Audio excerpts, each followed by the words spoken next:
Aujourd'hui, un fauteuil roulant manuel coûte entre 900 et 6 000 euros et un fauteuil électrique coûte quant à lui entre 4 000 et 40 000 euros. Malgré les aides, le reste à charge est donc très important pour les personnes.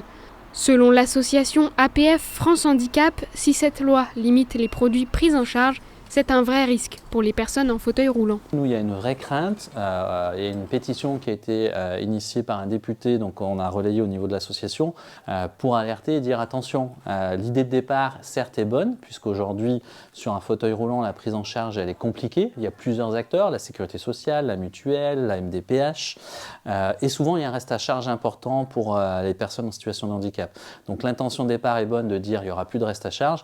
Maintenant, si on va limiter le nombre de produits qui peuvent être utilisés, c'est un vrai risque pour la vie de tous les jours pour les adhérents. Autre risque de cette loi, la prise en charge d'un seul fauteuil roulant par personne. Alors que comme Pierre-André, beaucoup ont besoin de 2 fauteuils pour vivre au quotidien. Selon lui, l'idée du 100% prise en charge est une bonne idée, seulement si l'on paye la totalité du fauteuil, quoi qu'il en coûte.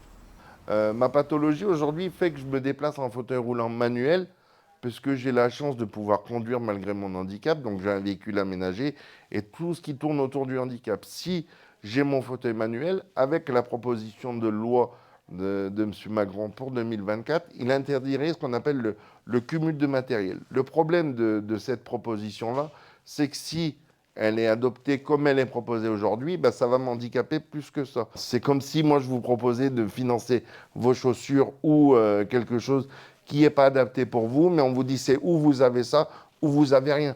Parce qu'aujourd'hui, c'est ce qu'on nous propose. On nous propose un taux de prise en charge. Avec ce taux de prise en charge, on doit acheter le fauteuil qui correspond au prix. Mais si le fauteuil dépasse de 1 euro le montant de la prise en charge, on n'a même pas ce montant-là. Lancée par un député il y a quelques semaines, la pétition a obtenu 60 000 signataires. Relayée par APF France Handicap, il demande une prise en charge totale des fauteuils roulants avec aucun reste à charge.